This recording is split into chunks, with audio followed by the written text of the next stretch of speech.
Assalamualaikum warahmatullahi wabarakatuh. Assalamualaikum warahmatullahi wabarakatuh. Alhamdulillahi rabbil alamin. Alhamdulillahilladzi arsala rasulahu bil huda wa dinil haqq yuzhirahu 'ala ad-din kullihi wa kafaa billahi shahida. Allahumma salli wa sallim wa barik ala nabiyyina Muhammadin wa ala alihi wa sahbihi al-mujahidin at-tahirin, amma ba'du. Faqala Allah ta'ala fil Qur'an al-azim, a'udzu billahi minasy syaithanir rajim, bismillahir rahmanir rahim. Laqad kana lakum fi rasulillahi uswatun hasanah liman kana yarjullaha wal yawmil akhir wa dzakarallaha katsira. Shadaqallahul azim. Alhamdulillah jamaah Masjid Al-Khair yang mudah-mudahan selalu diberikan perlindungan dari Allah Subhanahu wa taala. Dan insyaallah kita semua pasti dalam perlindungannya Allah Subhanahu wa taala. Karena apa? Nabi Muhammad sallallahu alaihi wasallam pernah bersabda, "Man sholati subhi," barang siapa yang salat subuh bil jam'ati, dengan berjamaah, fahuwa fi zimmatillahi ta'ala, maka di hari itu dia pasti berada dalam perlindungan Allah Subhanahu wa taala. Dan di hari itu dia pasti dalam jaminan Allah Subhanahu wa ta'ala. Nah, insyaallah kita semua sudah melaksanakan sholat subuh berjamaah di masjid yang sama-sama kita cinta ini. Insyaallah satu hari ini kita berada di dalam perlindungan Allah Subhanahu wa ta'ala. Karena banyak orang yang mampu bangun subuh, banyak yang bisa bangun jam 3, banyak yang bisa bangun jam 4, banyak, tetapi tidak semua mampu melangkahkan kakinya ke masjid-masjidnya Allah Subhanahu wa ta'ala. Untuk apa? Untuk sholat subuh berjamaah. Ini nikmat besar yang harus kita syukuri bersama. Jamaah yang dimuliakan Allah Subhanahu wa ta'ala, mohon maaf sebelumnya, ini suara kita habisnya karena beberapa hari yang lalu habis melaksanakan ibadah umrah. Jadi banyak berteriak karena banyak jamaah yang sudah tua. Kita membimbingnya dari tawaf, sa'i, itu teriak-teriak karena di umrah pertama alhamdulillah ada bantuan audio transmitter, jadi nggak perlu teriak. Tapi di umrah kedua dan ketiga itu tidak ada audio lagi karena sudah dikembalikan, kita minjam, jadi harus teriak. Efeknya sampai sekarang sudah habis. Yang mudah-mudahan Allah sehatkan lagi. Jamaah yang dimiliki Allah Subhanahu wa ta'ala, hari ini sesuai request Ustaz Syauqi, kita akan membahas tipis-tipis tentang Nabi kita Muhammad sallallahu alaihi wasallam. Jamaah yang dimiliki Allah Subhanahu wa ta'ala, di dalam kitab Al-Khasa'is Al-Kubra karya Imam As-Suyuti rahimahullah, di sini jelaskan fakta 23 keistimewaan Nabi Muhammad SAW, dan insyaallah akan kita sampaikan, tapi tidak sampai 23, mungkin sampai 10 saja. Sebelum itu ada cerita menarik. Ketika kemarin melaksanakan ibadah umrah dan suci, ada beberapa momen yang membuat banyak jamaah menangis ketika di sana. Salah satunya ketika kita berangkat dari Mekah ke Madinah. Kita berangkat dari Mekah ke Madinah itu naik bis, ya, bis full AC, ya. Tapi ada saja beberapa jamaah yang mengeluh karena capek dan sebagainya. Dan di situ kesempatan kita untuk menyampaikan kepada para jamaah, jarak Mekah ke Madinah itu 800 km. Normalnya kalau kita pakai bis itu 6 jam sampai. Tetapi kenapa masih ada yang mengeluh capek? Padahal kita naik bis full AC, full service, ada WC-nya di dalamnya, ada makanan minuman gak habis-habis. Bayangkan dulu Nabi Muhammad SAW ketika hijrah dari Mekah ke Madinah itu naik onta, bahkan jalan kaki berbulan-bulan lamanya. Bahkan kemarin itu musim panas, 1 menit saja kita keluar, walaupun malam hari udaranya panas menyengat, bahkan kulit kita sampai pecah-pecah. Maka tidak ada apa-apanya perjuangan kita sekarang dibanding perjuangan Nabi Sallallahu Alaihi Wasallam. Bagaimana dulu Nabi Muhammad itu hijrah jalan kaki di tengah padang pasir, belum ada bangunan, belum ada makanan minuman di mana-mana seperti kita sekarang. Maka jangan sampai kita mengkufuri nikmat yang Allah berikan kepada kita. Ingat-ingat jasa Nabi SAW kepada kita. Begitu juga ketika sudah sampai di Taif. Ketika kita di Taif kemarin, kita sampaikan kepada para jamaah, kota ini dulunya kota yang memusuhi Nabi SAW. Jadi dulu ketika Nabi Muhammad sedang di tahun kesedihan atau Amul Hazmi namanya, itu Nabi setelah ditinggal oleh istrinya Siti Khadijah meninggal dunia, Nabi berusaha menghibur dirinya, yaitu berdakwah ke kota Taif. Nah, di kota Taif bukannya Nabi disambut seperti di Madinah, bukannya Nabi dijamu dengan baik, malah Nabi dicaci maki, Nabi dihina-hina, bahkan Nabi dilempar kotoran dan dilempar batu sampai berdarah. Lantas datang Malakul Jibal. Apa itu Malakul Jibal? Malaikat penjaga 2 gunung terbesar di sana mendatangi Nabi SAW. Apa yang dia katakan? Wahai Muhammad, kalau engkau mau aku angkat 2 gunung ini, aku timpakan ke penduduk Taif, aku azab mereka karena mereka sudah berani menghinamu, melemparmu, dan mencaci maki dirimu. Tapi Nabi Muhammad, apakah Nabi melakukan itu? Tidak. Nabi Muhammad bisa membalas, tetapi Nabi malah memilih untuk mendoakan mereka. Dan sekarang kita lihat 100% penduduk Taif itu semuanya beragama Islam berkat doa Nabi SAW. Apa hikmah yang bisa kita ambil? Jikalau kita difitnah, jikalau kita zolimi, jikalau kita dicaci maki, dan kita bisa membalas, maka janganlah kita balas. Alangkah baiknya kita tiru apa yang dilakukan Nabi Muhammad.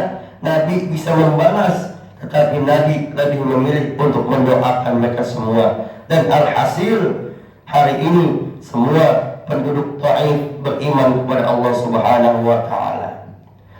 Jamaah yang dimuliakan Allah Subhanahu wa Ta'ala, lanjut kita membacakan beberapa keistimewaan Nabi Sallallahu Alaihi Wasallam di dalam kitab Al-Khasa'is Al-Kubra karya Imam As-Suyuti rahimahullah ta'ala.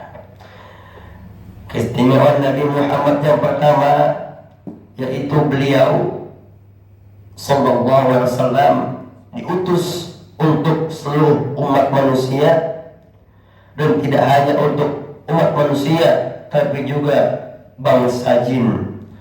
Apa dalilnya?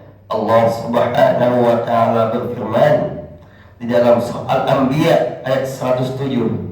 A'udzu billahi minasyaitonir rajim. Bismillahirrahmanirrahim.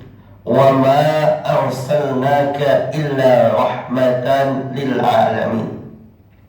Dan tidaklah kami mengutusmu wahai Muhammad melainkan sebagai rahmat bagi seluruh alam. Artinya rahmat bagi seluruh alam ini apa? Nabi diutus untuk bangsa manusia, Nabi diutus untuk bangsa jin, Nabi diutus untuk hewan-hewan, Nabi diutus untuk tumbuh-tumbuhan dan semua makhluk yang ada di muka bumi ini. Makanya Nabi Muhammad selalu sayang terhadap semua makhluk yang ada di muka bumi ini. Irhamu man fil ardi, sayangi semua yang ada di bumi. Yarhamukum fis sama, maka yang di langit akan menyayangimu. Itu yang diajarkan Nabi Muhammad SAW kepada kita semua. Mudah-mudahan kita bisa meniru apa yang sudah diajarkan Nabi SAW. Kemudian keistimewaan yang kedua yang dimiliki oleh Nabi Muhammad SAW, beliau SAW diberikan suatu keistimewaan, yaitu apa? Jawami'ul kalim. Apa itu jawami'ul kalim? Yaitu kalimat ringkas yang padat makna. Artinya apa? Nabi Muhammad ini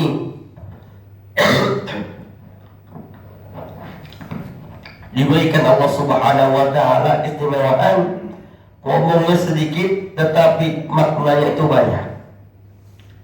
Nabi bersabda, bu'ittu bijawami'il kalim, aku diutus dengan membawa jawami'ul kalim. Imam Az-Zuhri berkata, makna jawami'ul kalim adalah bahwa Nabi Muhammad SAW berbicara dengan kalimat yang ringkas, lafaznya pendek, namun maknanya banyak.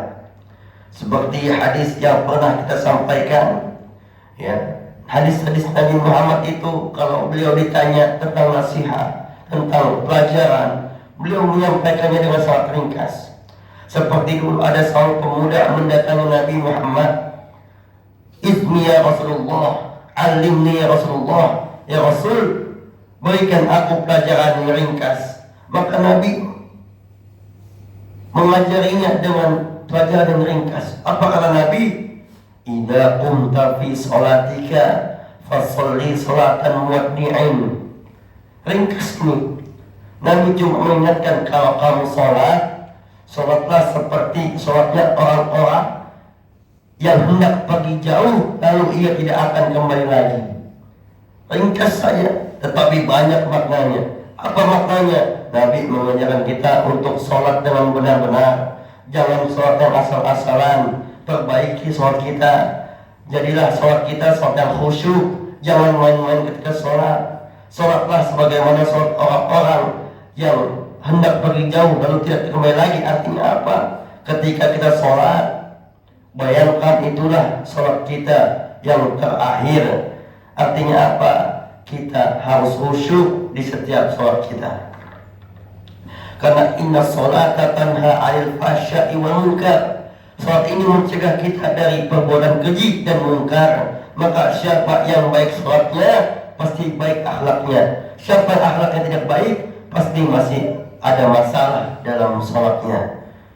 Dan kedua, nasihat Nabi Muhammad SAW, kata Nabi, wala tatkallam bikalamin ta'tadiru minhu ghadan. Ini salah satu nasihat Nabi juga yang ringkas tapi maknanya panjang. Nabi mengingatkan kita untuk menjaga lisan kita, jangan sampai kita berkata hari ini, besok kita meminta maaf atas perkataan kita hari ini. Nabi mengingat kita menjaga lisan kita, jangan sampai menyakiti saudara kita, jangan sampai menyakiti hati keluarga kita, dan lain sebagainya. Banyak hadis-hadis Nabi yang ringkas tetapi maknanya panjang dan bisa dikaji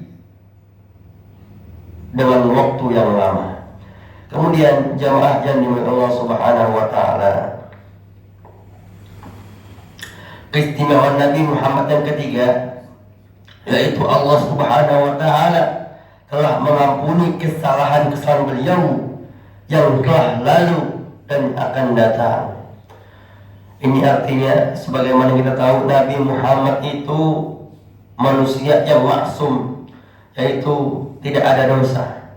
Karena Allah Subhanahu wa taala berfirman di dalam surat Al-Fath ayat 2, A'udzu billahi minasyaitonir rajim, liyaghfira lakallahu ma taqaddama min dzambika wa ma ta'akhkhar. Agar Allah mengampuni apa yang telah berlalu dan yang telah datang dari kesalahan Nabi Muhammad sallallahu alaihi wasallam. Jadi Nabi Muhammad itu tidak ada dosa, tidak ada maksiat yang dilakukan Nabi Muhammad sallallahu alaihi wasallam, tetapi Nabi tetap berzikir kepada Allah, Nabi tetap sholat kepada Allah, Nabi tetap mengingat Allah di setiap detiknya. Maka kita semua sebagai umatnya yang penuh dosa, yang banyak maksiat, yang belum ada jaminan surga dari Allah Subhanahu wa taala, hendaknya lebih banyak lagi bertaubat, lebih banyak lagi beristighfar, lebih banyak lagi mengingat Allah Subhanahu wa taala dengan kalimat tahlil la ilaha illallah, afdalu dzikri fa'lam annahu la ilaha illallah. Karena sebaik-baik zikir adalah la ilaha illallah. Nah, itu keistimewaan ketiga yang dimiliki Nabi Muhammad SAW.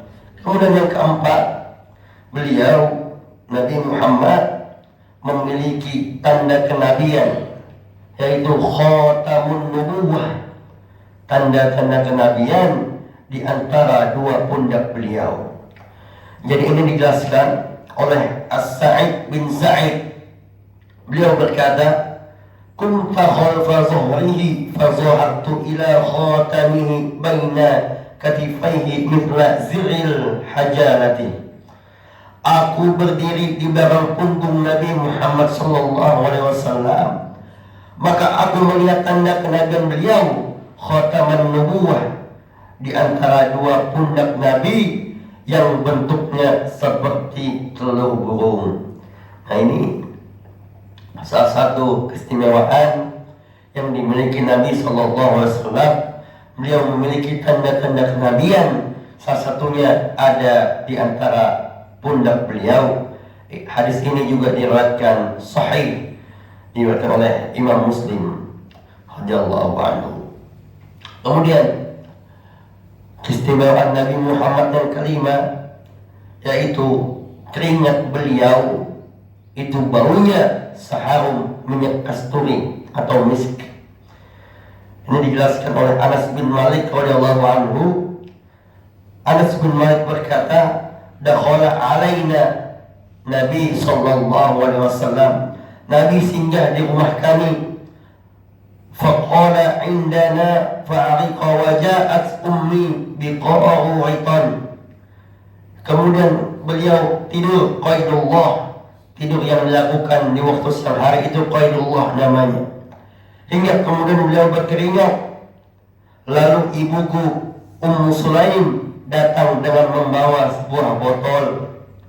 Faja'alat taslutul araqa fiha fastayqadha Nabi sallallahu alaihi wasallam faqala ya umman Sulaiman ma hadha alladhi tasna'in. Kemudian ibuku mewadahi keringat Nabi dengan botol itu. Seketika Nabi terbangun dan berkata, wahai Ummu Sulaim, apa yang engkau lakukan? Tanya Nabi SAW. Lantas Ummu Sulaim menjawab, qalat hadha arakka naj'aluhu fi tibina wa huwa min atyabit tib.